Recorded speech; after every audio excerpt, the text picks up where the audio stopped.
Hello friends, this is Asuni Sarnarjun and today we are going to start a very important topic of constitutional law.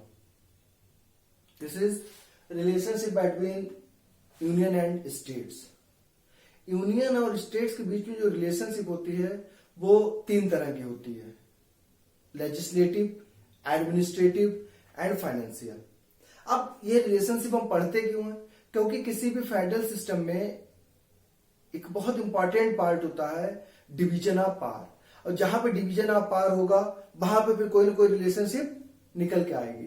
क्योंकि जो federal government होता है या federal system होता है constitution का, उसमें दो तरीके की गवर्नमेंट होती है, एक सेंट्रल गवर्नमेंट होता है, एक स्टेट गवर्नमेंट होता है। उनके अपने अपने डोमेन होते हैं जिसमें कि वो काम करते हैं। यहां पे अगर हम बात करें रिलेशनशिप की तो तीन पार्ट्स में या तीन हेड्स में ये रिलेशनशिप देखी जा सकती है। फर्स्ट हमारा है legislative relationship between the centre and the state. Legislative मतलब है लॉ मेकिंग पावर, कि किस सब्जेक्ट पे या किसका लॉ कहां पे प्रिवेल करेगा, कौन किसके लिए लॉ बना सकता है, ये लेजिस्लेटिव में देखेंगे। इसके बाद अब लॉ बना है तो उसका एग्जीक्यूशन भी जरूरी है।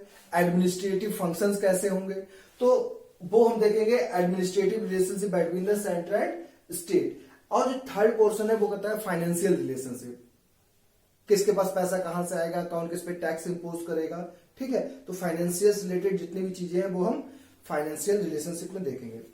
हम सबसे पहले डिस्कस करते हैं अपना legislative relationship between the centre and state. अब अगर हम बात कर ले लेजिस्लेटिव रिलेशनशिप की,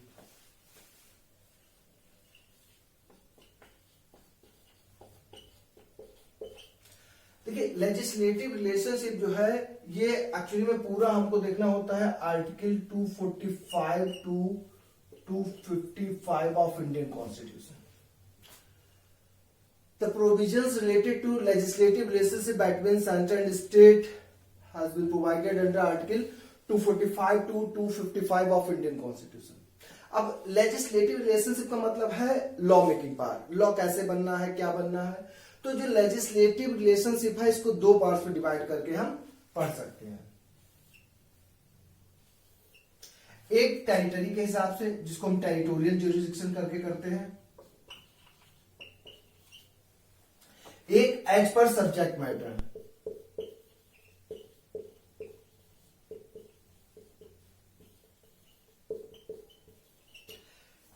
टेरिटोरियल जब भी हम देखेंगे तो उसमें हम ये देखेंगे कि किस टॉपिक पे या जो भी लॉ बनाता है, ठीक है, उसका लॉ कितनी टेरिटरी में प्रिवेल करेगा, किस एरिया में प्रिवेल करेगा, तो ये तो हम टेरिटोरियल में देखेंगे। और किस सब्जेक्ट मैटर पे कौन लॉ बना सकता है उसको हम देखेंगे दूसरे हेड में। यानी अगर अभी हम पहले बात करें टेरिटोरियल की, तो टेरिटोरियल का पूरा हमको देखना होता है आर्टिकल 245 ऑफ इंडियन कॉन्स्टिट्यूशन। यानी कि आर्टिकल 245 जो है ये टेरिटोरियल ज्यूरिसडिक्शन की बात करता है। According to Article 245 of Indian Constitution, Parliament has power to make the law for the whole or any part of the Indian territory, and the state legislature has power to make the law for the whole of state or any part of that state. मतलब जो parliament है उसको power होगी कि वो पूरे Indian territory या उसके किसी पार्ट के लिए लॉ बना सकती है। As well as state legislature को ये पावर होगी कि वो उस पूरे स्टेट या उसके किसी पार्ट के लिए लॉ बना सकता है। ये 245 बन कहता है। इसी के साथ साथ आर्टिकल 245 का सब क्लॉज 2 जो है वो ये कहता है कि no law will be deemed invalid on the ground that it has extra territorial operation. ये हम अभी बेयर प्रोविजन की बात कर रहे हैं कि 245 को टू पार्ट में डिवाइड करके हम देख सकते हैं। 245(1) ये कहता है कि पार्लियामेंट को पावर है पूरे इंडियन टेरिटरी या उसके किसी पार्ट्स पे लॉ बनाने के लिए। ऐसे ही स्टेट को ये पावर है कि वो उस स्टेट के लिए या उसके किसी पार्ट के लिए लॉ बना सकती है। 245(1). 245(2) क्या कहता है कि पार्लियामेंट जो है इसको अगर ये कोई लॉ बना देती है जिसका कि एक्स्ट्रा टेरिटोरियल ऑपरेशन होता है, मतलब इंडियन टेरिटरी के बाहर भी अगर उसका ऑपरेशन हो जाता है तो इस ग्राउंड पे वो इनवैलिड नहीं होगा। मतलब ये निकल के आया है कि इंडिया या पार्लियामेंट का कोई भी लॉ इंडियन टेरिटरी के बाहर भी एप्लीकेबल हो सकता है। तो ये 245 पे अगर हम बात करें, अब ये तो बेयर प्रोविजन कह दिया। अगर हम इसको समझने के लिए, अच्छे से लिखने के लिए बात करें, तो पहले अगर हम केवल पार्लियामेंट की बात कर लें कि पार्लियामेंट किसके किसके लिए लॉ बना सकती है, तो पार्लियामेंट पूरे इंडियन टेरिटरी के लिए लॉ बना सकती है, एक चीज। दूसरा, पार्लियामेंट एक तो होल टेरिटरी हो गया। होल टेरिटरी में क्या क्या आ जाएगा, स्टेट्स हो गया, यूनियन टेरिटरी हो गया, या कोई ऐसा पार्ट भी हो सकता है जो इंडियन टेरिटरी का तो पार्ट है लेकिन स्टेट और यूनियन टेरिटरी का पार्ट ना हो। तो पूरे टेरिटरी के लिए पार्लियामेंट को पावर है लॉ बनाने की, उसका जो है वो एप्लीकेबल होगा। हाँ, यहीं पे अगर हम बात कर ले एक्स्ट्रा टेरिटोरियल की, पार्लियामेंट की, तो 245(2) जो है, इसके अकॉर्डिंग हम देखें तो पार्लियामेंट एक तो होल टेरिटरी के लिए बना सकती है। दूसरा, पार्लियामेंट का लॉ एक्स्ट्रा टेरिटोरियल ऑपरेशन भी हो सकता है। किस कंडीशन में, अगर वो इंडियन सिटीजन हो कोई, अब इंडियन सिटीजन पे एंड उसकी प्रॉपर्टी पे, मतलब अगर हम केवल पार्लियामेंट की बात करें तो इंडियन पार्लियामेंट लॉ बना सकती है for the whole territory of India और any part of Indian territory. 245(2) में अगर हम देखें तो पार्लियामेंट का एक्स्ट्रा टेरिटोरियल ऑपरेशन भी हो सकता है अगर जो इंडियन टेरिटरी के बाहर अगर कोई लॉ एप्लीकेबल कर रहा है वो किसका हो, या तो वो इंडियन सिटीजन हो बाहर, या उसकी प्रॉपर्टी हो, यानी इंडियन सिटीजन या उसकी प्रॉपर्टी को इंडिया के बाहर भी लॉ जो है वो पार्लियामेंट का प्रिवेल कर सकता है। तो ये तो बात हो गई टेरिटोरियल में पार्लियामेंट को लेके। अब टेरिटोरियल में ही हम स्टेट की पोजीशन देखते हैं, क्योंकि अगर हम बात करें आर्टिकल 245 की, as per article 245(1) of Indian constitution, state has power to make the law only for that particular state of any part of that state. मतलब कोई स्टेट केवल उस स्टेट के लिए लॉ बना सकता है, जो स्टेट लेजिस्लेचर है वो अपने स्टेट या उसके किसी पार्ट के लिए बना सकता है। इसको अगर हम देखें इनडायरेक्टली तो हम ये भी कह सकते हैं कि स्टेट लेजिस्लेचर का कोई भी लॉ आउटसाइड स्टेट एप्लीकेबल नहीं होगा, ठीक। लेकिन इसका भी एक एक्सेप्शन है। पहले तो अगर हम बात कर ले स्टेट की, तो कोई भी स्टेट लॉ बनाएगा for the whole state territory के लिए बनाएगा, ठीक। ये तो एक जनरल रूल हो गया। इसका मतलब है एक स्टेट का लॉ जो है वो दूसरे स्टेट में एप्लीकेबल नहीं होगा। लेकिन इसका भी एक एक्सेप्शन है, that is called doctrine of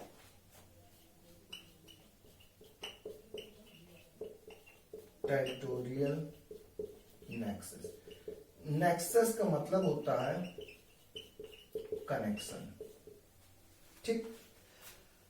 मतलब किसी स्टेट का लॉ दूसरे स्टेट पे भी एप्लीकेबल हो सकता है अगर ये प्रूव हो जाए कि इस स्टेट में और दूसरे स्टेट पे जो भी लॉ आप एप्लीकेबल करवा रहे हैं उस ऑब्जेक्ट में कोई नेक्सस है, कोई कनेक्शन है। अगर ये कनेक्शन आप प्रूव कर ले जाते हैं तो एक स्टेट का लॉ दूसरे स्टेट में भी एप्लीकेबल हो सकता है, ठीक है। जैसे फॉर एग्जाम्पल अगर हम बात करें तो कोई अगर एक कंपनी है, एक स्टेट में रजिस्टर्ड है, उसकी एक ब्रांच दूसरे स्टेट में भी है, तो उस दूसरे स्टेट पे भी टैक्स वगैरह इंपोज करना है तो ये लॉ दूसरे स्टेट पे एप्लीकेबल हो सकता है अगर ये प्रूव हो जाए कि इसमें और उसमें, मतलब यहां जो कंपनी का हेडक्वार्टर है या जिसकी ब्रांच दूसरे स्टेट में है उसके बीच में कोई रिलेशनशिप है। ऐसे ही अगर हम बात करें जैसे कोई स्टेट है वो कोई लॉटरी चला रहा है, अब उसका लॉटरी तो है मान लीजिए फॉर एग्जाम्पल यूपी का, सेल वो उसको बिहार में भी कर रहा है, दूसरी जगह भी अगर वो बिक रही है, तो इस कंडीशन में भी ये हो सकता है कि जो लॉ है वो एक स्टेट का दूसरे स्टेट में प्रिवेल कर जाए। यहां पे अगर हम इसकी बात करते हैं तो फिर हम इस पे कुछ केस लॉ देख लेते हैं डॉक्ट्रिन ऑफ टेरिटोरियल नेक्सस पे। एक तो हमारा Wallace Bros and company limited, Wallace Bros and company limited versus income tax commissioner Bombay.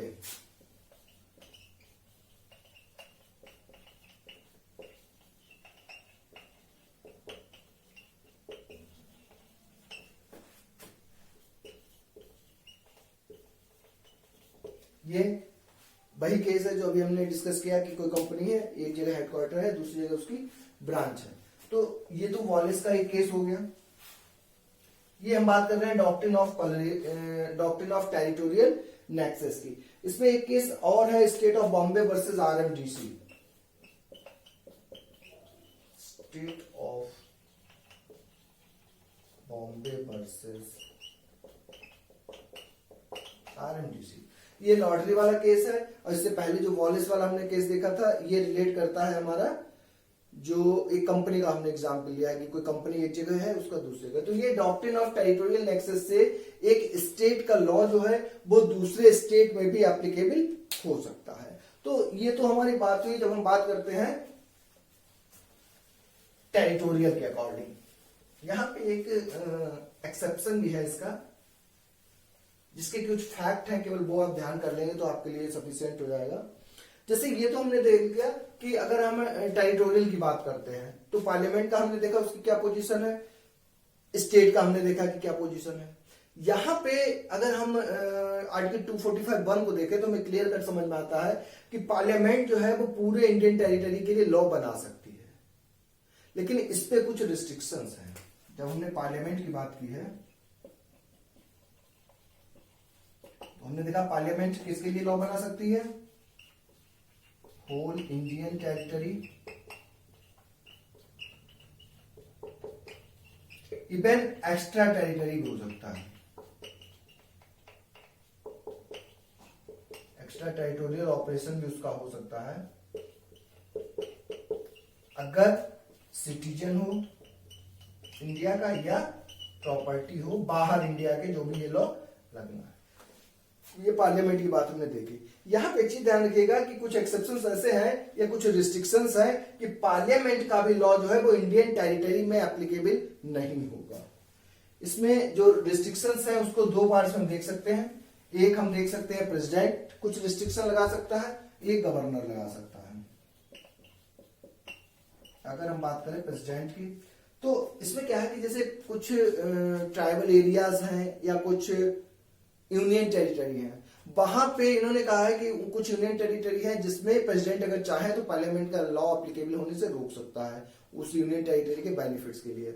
इसमें 4 यूनियन टेरिटरी के आपको नाम ध्यान रखने हैं, अंडमान निकोबार, लक्षद्वीप, दादरा एवं नागर हवेली, दमन एंड दीव।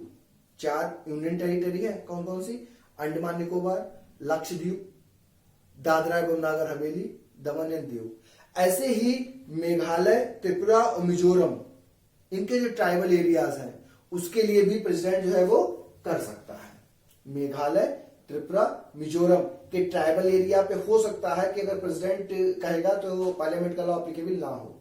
ये प्रेसिडेंट की तरफ से कुछ रिस्ट्रिक्शन है, ऐसे ही गवर्नर की तरफ से भी है। ये तब है अगर शेड्यूल्ड एरिया कोई हो, प्रेसिडेंट जो है किसी एरिया को शेड्यूल्ड एरिया कर सकता है, उसके लिए हो सकता है, या ट्राइबल एरिया हो असम का।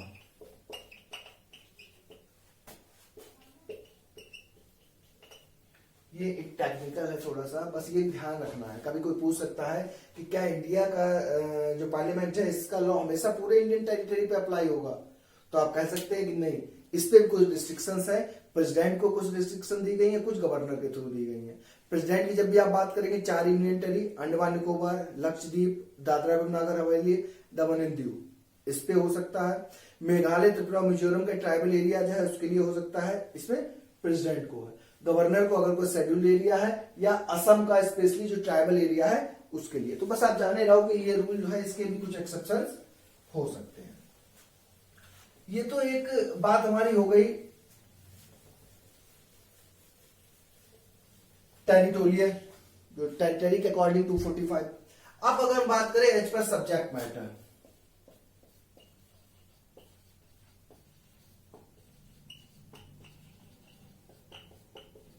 मतलब ये हुआ कि किस सब्जेक्ट पे कौन लॉ बनाएगा। अगर इस अकॉर्डिंग हम देखें तो इस पूरे को डील करता है आर्टिकल 246। 246 4 पार्ट्स में है। अगर हम बात करें तो आपको पता है कि आर्टिकल 246 ये कहता है कि 7th शेड्यूल में किस टॉपिक पे किसको लॉ बनाना है। इसके लिए हमने क्या किया है, 3 लिस्ट दे दी है। अब यहाँ पे एक चीज थोड़ा सा ध्यान रखिएगा, 3 लिस्ट जो है वो पहली तो यूनियन है, इसके बाद कॉन्करेंट हो गया एंड स्टेट। अब एक चीज यहां पे ध्यान रखिएगा कि जो आर्टिकल 246 है उसमें सबसे पहले उन्होंने यूनियन के लिए कहा है। यूनियन पे लॉ कौन बनाएगा? यूनियन ही बनाएगा, कोई डाउट नहीं है। कॉन्करेंट पे दोनों बना सकते हैं, मतलब पार्लियामेंट एंड स्टेट, दोनों को पावर होती है कि वो कॉन्करेंट लिस्ट पे लॉ बना सकता है। ऐसा है, स्टेट लिस्ट पे लॉ कौन बनाएगा? स्टेट बनाएगा। ये सिंपल सी बात है। एक टेक्निकल चीज जो बस ध्यान रखनी है, जब आर्टिकल 246 की हम बात करेंगे तो आर्टिकल 246 में ये है 246(1), 246(2), 246(3). बस इतना है कि जो कॉन्करेंट लिस्ट है आर्टिकल 246 में तो नंबर 2 पे दिया गया है, लेकिन ये थर्ड लिस्ट है, और स्टेट जो है ये सेकंड लिस्ट है, लेकिन दी गई है नंबर 3 पे। तो ये एक टेक्निकलिटी है, ये थोड़ा ध्यान रखिएगा कि अगर हम 246 की बात करें, ये उन्होंने दिया है सबसे पहले यूनियन पे यूनियन लॉ बनाएगा, कॉन्करेंट पे दोनों बना सकते हैं, स्टेट पे स्टेट लॉ बनाएगा। लेकिन कॉन्करेंट लिस्ट थर्ड लिस्ट है, स्टेट अच्छा कितने सब्जेक्ट है इस पे अगर हम बात करें तो यूनियन में 100 है, कॉन्करेंट पे इस समय है 47 थे, 52, और ऐसे ही स्टेट में 66 थे, अब 61 हो गए हैं। ये तो पोजीशन है कि इस पे कितने सब्जेक्ट हैं। अच्छा, ये तो डिसाइड हो गया कि ये सब्जेक्ट है। सब्जेक्ट मतलब होता है कोई भी टॉपिक जिस पे लॉ बना सकते हैं। एक्चुअली में स्पेशली क्या है, जो यूनियन लिस्ट है जितने भी नेशनल इंपॉर्टेंस के सब्जेक्ट हैं वो यूनियन लिस्ट में दिए जाते हैं। जैसे आपका डिफेंस हो गया, करेंसी हो गया, फॉरेन अफेयर्स हो गया, रेलवे हो गया, तो ये यूनियन में दिए जाते हैं। कॉन्करेंट लिस्ट में ऐसे होते हैं जिसपे दोनों इंपॉर्टेंस के होते हैं, दोनों लॉ बना सकते हैं। स्टेट लिस्ट लगभग लोकल एरियाज के होते हैं, जैसे पुलिस हो गया, जेल एडमिनिस्ट्रेशन हो गया, तो ये स्टेट लिस्ट को दिए जाते हैं। अब ये तो दिया हुआ है कि 7th शेड्यूल में इतनी ये डिवीजन दे दिया है इन्होंने। इवन देन क्या हो जाता है कि इनके बीच में डिस्प्यूट अराइज हो जाएगा।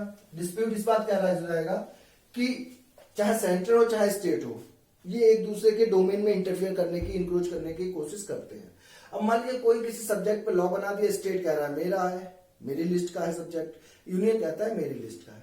तो अब क्या होगा, जब ये कंट्रोवर्सी अराइज होगी तो इस कंट्रोवर्सी को सॉर्ट आउट करने के लिए कोर्ट में जब भी ये चीजें जाएंगी तो कोर्ट को इंटरप्रिटेशन करना पड़ेगा। तो उस इंटरप्रिटेशन को करने के लिए कुछ डॉक्ट्रिन्स हैं, कुछ रूल्स हैं जिसको फॉलो करना पड़ेगा। अब देखिए क्या क्या रूल्स हैं जो फॉलो करने हैं। पहला तो एक हमें करना है doctrine of pith and substance.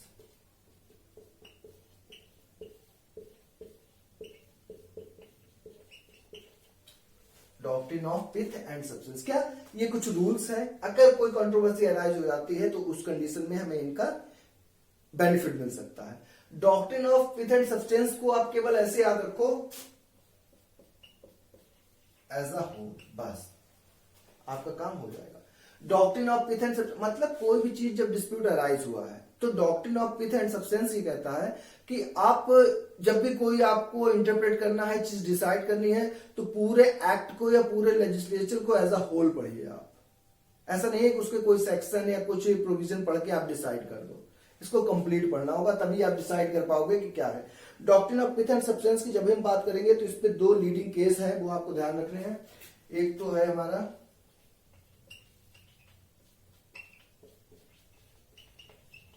Praful Kumar Mukherjee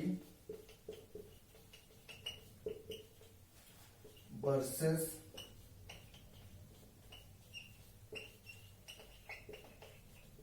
bank of commerce. ये खुलना इसमें दिया हुआ, खुलना कोई मेरी समझ से जगह का नाम होगा, तो इसमें भाई कंप्लीट पढ़ना है आपको, शॉर्ट में नहीं पढ़ना है। केस के नाम याद रखने हैं कि एक तो प्रफुल्ल कुमार मुखर्जी का केस है doctrine of pith and substance पे। एक और केस है हमारा state of Bombay versus FL Balsara.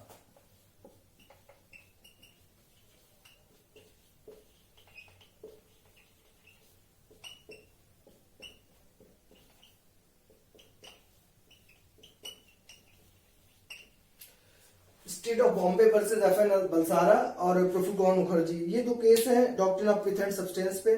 Doctrine of pith and substance का मतलब क्या हुआ कि जब भी आपको कोई चीज डिसाइड करनी है, इंटरप्रेट करनी है, तो आप उसको एज अ होल पढ़ेंगे। इसके साथ साथ एक दूसरा डॉक्ट्रिन हमको पढ़ना होता है, doctrine of colourable legislation.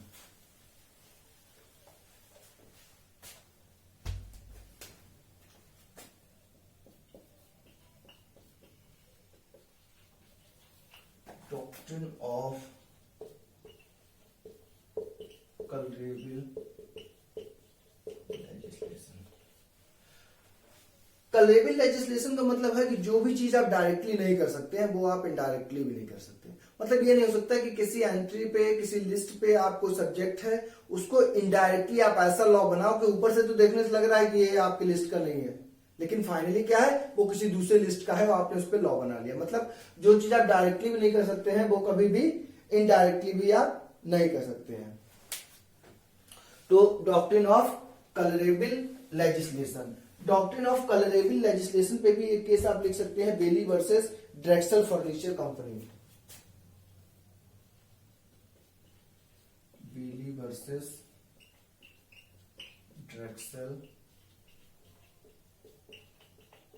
Furniture company, ये डॉक्ट्रिन ऑफ कलरेबल लेजिस्लेशन पे। इसके साथ साथ एक चीज और है, थर्ड डॉक्ट्रिन भी हम देख सकते हैं, doctrine of incidental and ancillary powers.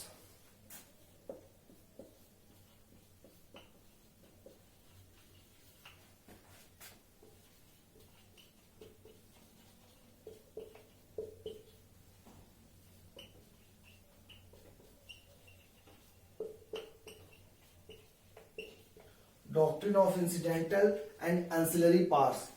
Incidental और एंसिलरी पार्ट्स का मतलब ये समझ लीजिए, अगर किसी एक मेन टॉपिक पे लॉ बनाने की पावर आपको मिल गई है तो इसका मतलब है कि उससे रिलेटेड जितनी भी चीजें हैं, उससे रिलेटेड जो भी एंसिलरी चीजें हैं, उन पे भी लॉ मेकिंग पावर आपको अपने आप मिल जाएगी। जैसे फॉर एग्जाम्पल अगर कोई भी हम बात करें, जैसे मान लीजिए हमने मोबाइल की बात कर ली कि किसी मोबाइल पे लॉ बनाने की पावर नहीं, इसका मतलब हो गया कि मोबाइल से रिलेट करके जितनी भी चीजें हैं, उसका चार्जर है, सिम है, जो भी ये चीजें हैं, ये उस पे अपने आप पावर मिल जाती है उससे जुड़ी हुई सब चीजों पे लॉ बनाने की। तो ये तो हमारा हो गया कुछ डॉक्ट्रिन्स जो इंपॉर्टेंट रोल प्ले करती हैं अगर कोई कंट्रोवर्सी अराइज हो जाती है। इसके बाद रेस्टिट्यूटरी पावर्स।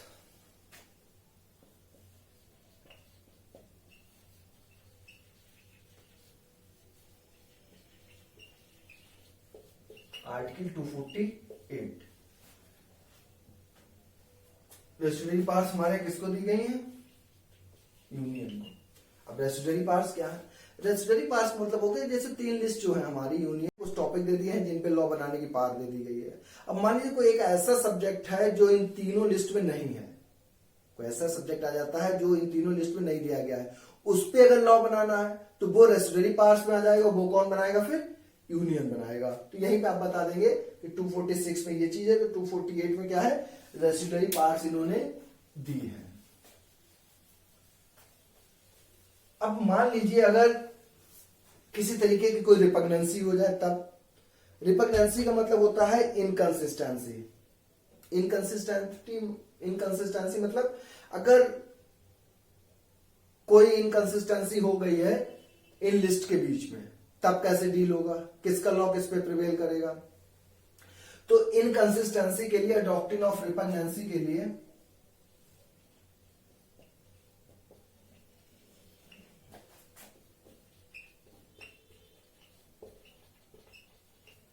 रिपग्नेंसी means inconsistency. अगर हो जाती है तो रिपग्नेंसी या इनकंसिस्टेंसी को डील करता है आर्टिकल हमारा 254। 254 में इन्होंने कहा है कि जैसे कि कॉन्करेंट लिस्ट है, कॉन्करेंट लिस्ट पे हमको पता है कि लॉ मेकिंग पावर किसके पास है? दोनों के पास है, यानी कि सेंट्रल पास भी है, स्टेट के पास भी है। दोनों लॉ बना सकते हैं। इसका मतलब ये हुआ कि दोनों लॉ बना सकते हैं। कभी ऐसा हो सकता है कि एक ही सब्जेक्ट पे बाई चांस दोनों ने लॉ बना दिए। अगर दोनों ने लॉ बना दिए फिर क्या होगा? प्रिवेल तो किसी एक का ही करेगा। तो आर्टिकल 254 ये जनरल रूल की बात करता है। अगर ऐसा हुआ तो लॉ किसका प्रिवेल कर जाएगा? पार्लियामेंट का। तो पहली चीज है। कॉन्करेंट लिस्ट पे। लेकिन अगर कोई स्टेट परमिशन ले ले प्रेसिडेंट की, मतलब पार्लियामेंट का लॉ प्रिवेल करेगा, स्टेट का भी लॉ प्रिवेल कर सकता है, उसकी कंडीशन है अगर प्रेसिडेंट की इसको कंसेंट मिल जाए। यानी कॉन्करेंट लिस्ट पे लॉ पार्लियामेंट का प्रिवेल करेगा, स्टेट का भी कर सकता है, इसका एक एक्सेप्शन है अगर प्रेसिडेंट की कंसेंट मिल जाए, और इसके बाद भी अगर पार्लियामेंट फिर इस पे लॉ बनाती है या कुछ करती है तो फाइनली किसका प्रिवेल करेगा, पार्लियामेंट का। यानी कि आप देखेंगे कि फाइनली पावर जो है वो किसको ज्यादा दी गई है, पार्लियामेंट को दी गई है। तो ये जो रिपग्नेंसी है, इनकंसिस्टेंसी है, उसकी बात करते हैं कि 254 के अकॉर्डिंग अगर हम देखें तो अगर कोई कॉन्करेंट लिस्ट है उस पे लॉ मेकिंग पावर जो है वो दोनों को है, एक पे ही अगर दोनों लॉ बना दिया है तो किसका प्रिवेल करेगा, पार्लियामेंट का। हाँ, स्टेट का प्रिवेल कर सकता है अगर वो क्या करे, प्रेसिडेंट की परमिशन ले ले। अब इसके बाद भी अगर पार्लियामेंट बना दे तो फाइनली किसका प्रिवेल कर जाएगा, पार्लियामेंट का प्रिवेल कर जाएगा। तो ये तो हो गई डॉक्ट्रिन ऑफ रिपग्नेंसी की बात। इसके साथ ही साथ एक क्वेश्चन इस टॉपिक से हमेशा पूछा जाता है, power of parliament to make law on the subject of state list. Power of parliament to make laws on the matter of subject list, कि ये हमने देखा यूनियन लिस्ट पे लॉ बनाएगा यूनियन, कॉन्करेंट लिस्ट पे दोनों बना सकते हैं, स्टेट लिस्ट पे लॉ मेकिंग पावर किसके पास रहेगी, स्टेट के पास। लेकिन कुछ कंडीशंस ऐसी हैं, कुछ प्रोविजंस इंडियन कॉन्स्टिट्यूशन में ऐसे हैं कि जहां पे सब्जेक्ट तो स्टेट लिस्ट का है लेकिन लॉज पे कौन बना सकता है, पार्लियामेंट बना सकती है। तो इसको अगर हमें लिखना हो तो पहले हमारा जो मेन हेडिंग हो जाएगा वो टेरिटोरियल एक्सटेंट के अकॉर्डिंग हो जाएगा। दूसरा हेडिंग हम अगर डालें तो वो हमारा हो सकता है as per subject matter law making power क्या है। अब हम बात कर रहे हैं power of parliament to make law on the subjects of state list, कि वो क्या कंडीशंस हैं जिसमें पार्लियामेंट स्टेट लिस्ट पे भी लॉ बना सकती है। तो ये कंडीशन जो है हमारी number 1 article 249। As per Article 249 of India Constitution, if Rajya Sabha permits or if Rajya Sabha passed a resolution by 2/3 majority of present and voting, and Rajya Sabha is of opinion that it is in national interest that law should be made by the Parliament on the subject of state list, then Parliament has power to make the law on the subject of state list। कि अगर Rajya Sabha 2/3 majority से ये कह दे कि ये national interest में है कि इस पर्टिकुलर स्टेट लिस्ट के टॉपिक पे लॉ किसे बनाना चाहिए, पार्लियामेंट को बनाना चाहिए, तो पार्लियामेंट के पास पावर है, वो लॉ बना सकती है आर्टिकल 249 में। इसकी कुछ टेक्निकलिटी है उसको आप देख लीजिए। अब जो भी राज्यसभा ये रिसोल्यूशन पास करेगी, इस रिसोल्यूशन की जो वैलिडिटी है वो 1 ईयर होगी। जो रिसोल्यूशन होगा उसकी वैलिडिटी कितनी होगी, 1 ईयर होगी। लेकिन एक साल करके राज्यसभा इसको आगे बढ़ा सकती है अगर उसको जरूरत महसूस हो। जैसे ही ये रिसोल्यूशन एक्सपायर कर जाएगा, अब इस रिसोल्यूशन के ग्राउंड पे जो भी लॉ बना है उसको सिर्फ 6 मंथ तक ही वैलिड होगा, अदरवाइज वो लॉ भी उसके बाद 6 मंथ के बाद क्या हो जाएगा, एक्सपायर कर देगा। यानी कि रिसोल्यूशन की वैलिडिटी 1 ईयर, बढ़ा सकते हैं उसको एक करके, एक साल करके आप आगे बढ़ा सकते हैं। और जैसे ही रिसोल्यूशन खत्म हुआ तो अब केवल 6 महीने तक ही वो लॉ रहेगा, उसके बाद लॉ भी खत्म हो जाएगा। तो ये तो आर्टिकल 249 में बात हो गई। इसके साथ साथ article 250 provide that during the time of emergency parliament has power to make the law on the subject of state list, कि अगर इमरजेंसी है तो इमरजेंसी में लॉ मेकिंग पावर जो है वो किसके पास चली जाएगी, पार्लियामेंट के पास। यहां भी एक चीज ध्यान रखिएगा, जैसे ही ये इमरजेंसी खत्म होगी अब केवल 6 महीने तक वो लॉ वैलिड होगा, उसके बाद वो लॉ भी एक्सपायर कर जाएगा। Third, article 252। Article 252 provides that if 2 or more than 2 states agrees that law should be made by the parliament on the subject of state list, then parliament has power to make the law on that very subject। अगर 2 या 2 से अधिक राज्य इस बात पे agree कर जाते हैं कि इस पर्टिकुलर टॉपिक पे लॉ कौन बना है, पार्लियामेंट बना, तो पार्लियामेंट लॉ बना सकती है। बस यहाँ पे एक चीज ध्यान रखनी है कि ये केवल एक स्टेट नहीं कर सकता है, there must be at least 2 states under article 252 of Indian constitution. 252 के बाद आर्टिकल 253। आर्टिकल 253 कह रहा है कि इंटरनेशनल ट्रीटी अगर कोई करनी है तो लॉ मेकिंग पावर किसके पास रहेगी, पार्लियामेंट के पास रहेगी। यानी 253 किसकी बात करता है, इंटरनेशनल ट्रीटी की। आर्टिकल 356 प्रेसिडेंशियल रूल, जब भी प्रेसिडेंशियल रूल होता है तो प्रेसिडेंशियल रूल के टाइम में भी जो लॉ मेकिंग पावर है स्टेट लिस्ट पे वो कौन बना सकता है, पार्लियामेंट बना सकता है। तो ये 5 कंडीशंस हैं in which parliament has power to make the law on the subject of state list. ये आपने बता दिया। यहां पे एक चीज और हम दे सकते हैं कि जब भी हम आर्टिकल 249 और 250 की बात करते हैं, इनसे रिलेट करके आर्टिकल 251 यहां पे आप दे सकते हो ऐसे ही। अब आर्टिकल 251 क्या कहता है, आर्टिकल 251 पहली बात कहता है कि ठीक है 249 और 250 में स्टेट लिस्ट पे लॉ मेकिंग पावर जो है वो हम पार्लियामेंट को दे रहे हैं, लेकिन इसका मतलब ये नहीं स्टेट की वो पावर क्या हो जाएगी, सीज कर जाएगी। स्टेट को भी पावर रहेगी कि वो इन स्टेट लिस्ट के सब्जेक्ट पे लॉ बना सकती है। लेकिन मान लीजिए there is any inconsistency related to article 249 and article 250, then law made by parliament will be prevail. अब ये सही है क्या, ये पावर 249 और 250 में सेंटर को मिल रही है, लेकिन इससे स्टेट की पावर खत्म नहीं होगी, एक चीज। दूसरा, अगर इनकंसिस्टेंसी आ जाती है, मतलब एक ही टॉपिक पे दोनों ने लॉ बना दिया है, तो फाइनली किसका प्रिवेल कर जाएगा, यूनियन का। ये 250 बन जाता है। तो ये हमारी थर्ड हेडिंग हो सकती है, जो हमने बात की कि पार्लियामेंट को कब पावर है स्टेट लिस्ट के किसी सब्जेक्ट पे लॉ बनाने की। ओके, लास्ट हेडिंग इस टॉपिक पे हम देखते हैं, control of parliament over the state legislature. Actually क्या है कि इस सब के बाद भी सेंट्रल गवर्नमेंट है या जो पार्लियामेंट है, कुछ ऐसे प्रोविजन है जो कंट्रोल करता है स्टेट लेजिस्लेचर को। ठीक है, इसमें आप यहां पे वो दे सकते हैं, 3 पॉइंट दे देंगे, मोर देन सफिशिएंट हो जाएगा। फर्स्ट हेडिंग आपकी क्या रहेगी, fourth heading, control of parliament over the state legislature, कि स्टेट लेजिस्लेचर पे और किस तरीके से पार्लियामेंट का कंट्रोल रहता है। पहली बात करें, governor has power to reserve some bills passed by the state legislature for the consideration of president. पहला क्या है, गवर्नर जो है ये रिजर्व कर सकता है किसी भी बिल को for the consideration of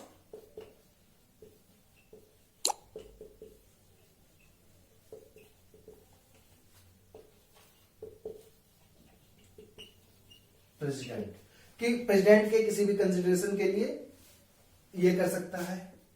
second, कुछ ऐसे बिल होते हैं स्टेट लेजिस्लेचर के, वो तब तक एक्ट नहीं बन सकते हैं या प्रायर परमिशन या प्रायर सैंक्शन चाहिए होती है प्रेसिडेंट की। Prior sanction of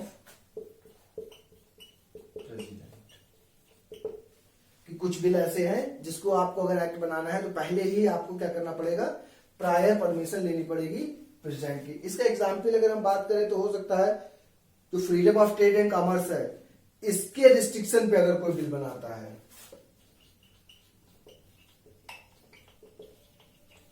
restriction on freedom of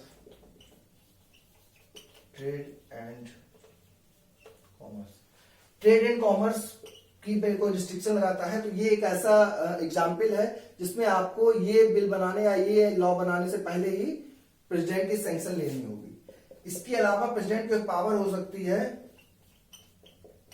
president में डायरेक्ट, कि प्रेसिडेंट क्या है वो डायरेक्ट कर सकता है स्टेट को कुछ, जैसे मनी बिल हो गया, फाइनेंस बिल हो गया, इनके मामलों में कंसिडरेशन के लिए मनी बिल और फाइनेंस बिल जो है इस पे प्रेसिडेंट के कंसिडरेशन ऐसे रिलेटेड कुछ चीजों पे वो डायरेक्ट कर सकता है। तो ये भी कुछ इलस्ट्रेशन है जिसमें हमने देखा कि पार्लियामेंट किस तरीके से स्टेट लेजिस्लेचर को कंट्रोल कर सकती है। तो ये पूरा हमारा टॉपिक है। अगर हम जिस्ट इसका बताएं आपको, तो हमने देखा सेंटर स्टेट के बीच में रिलेशनशिप किस तरीके की होती है, 3 तरीके की देखी, लेजिस्लेटिव, एडमिनिस्ट्रेटिव एंड फाइनेंशियल। उसके बाद हमने बात की लेजिस्लेटिव की। लेजिस्लेटिव को 2 पार्ट में डिवाइड कर सकते थे, सेंट्रल एक तो टेरिटोरियल ग्राउंड पे और एक एज पर सब्जेक्ट। तो टेरिटोरियल में हमने देखा, एज पर सब्जेक्ट में देखा। उसके बाद रेस्टरी पावर किसके पास रहेंगी, यूनियन के पास रहेंगी। अगर कोई इनकंसिस्टेंसी होती है तो कुछ डॉक्ट्रिन्स के हमें बेनिफिट मिल सकता है, डॉक्ट्रिन्स हमने कुछ डिस्कस की। इसके बाद रिपग्नेंसी देखी हमने 254 में। इसके बाद हमने देखा कि parliament has power to make the law on the subject of state list, कब कब बना सकती है, 249, 250, 252, 253, 356। इसके बाद हमने देखा कि कुछ प्रोविजन है जिसमें पार्लियामेंट को पावर है कंट्रोल करने की स्टेट लेजिस्लेचर को। तो मेरी समझ से ये कंप्लीट है। इतना अगर आप कर लेंगे तो आपका ये टॉपिक अच्छे से तैयार हो जाएगा। नेक्स्ट लेक्चर में हम लोग एडमिनिस्ट्रेटिव रिलेशनशिप को डिस्कस करेंगे। तब तक आप घर पे रहिए, सेफ रहिए, अच्छे से पढ़ते रहिए। और अगर ये लेक्चर आपको समझ में आता है तो प्लीज इसको शेयर कीजिए। Thanks a lot.